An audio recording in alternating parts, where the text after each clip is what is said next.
Good evening. A passionate protest is going on right now on the grounds of the Ohio Statehouse. Public employees are protesting Senate Bill 5, which would change Ohio's collective bargaining laws for public employees. 9 News reporter Tom McKee is live in Columbus, where the demonstration is now in its 5th hour. Tom. Well, Clyde, that is correct. Many of these people behind me here have been outside since 12:30 this afternoon, and they show no signs of tiring right now.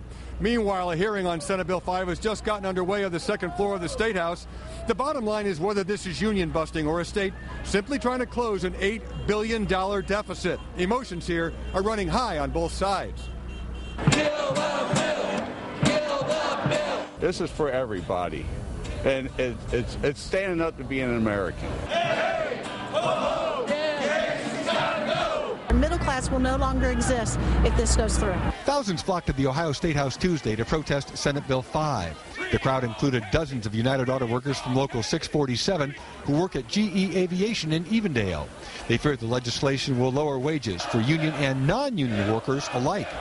What's happening here is we're going to separate the upper class from the middle class even more. The upper class is going to benefit from this if it goes through because it puts more in their pockets and less from us. The unions are pushing back against Senate Bill 5, whose prime sponsor is State Senator Shannon Jones of southwestern Ohio. It doesn't change the fact that we're out of money. I wish it wasn't so, but we are.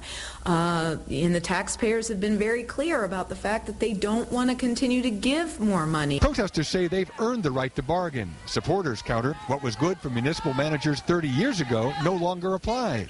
They've got to have the ability to adjust workforce accordingly. Otherwise, you're going to have situations like in Camden, New Jersey, where they've been off almost 45 to 50% of their police force because they're out of money. Workers simply fear they'll be hit hard, right in the pocketbook.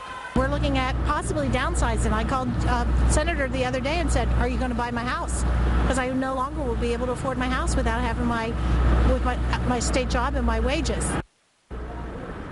Now, Clyde, as I said, most of the people have been outside. A number have gotten inside. At one point, there was consideration of filing suit to let more people get inside, but everything worked out well by mid-afternoon. Coming up at 6, the current and former governors weigh in on this issue.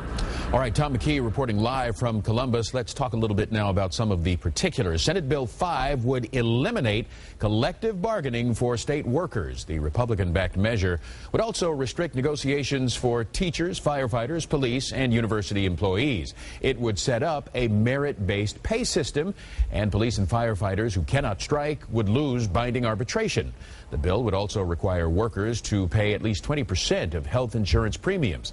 Unions are considering a November ballot issue to repeal Senate Bill 5 if it passes.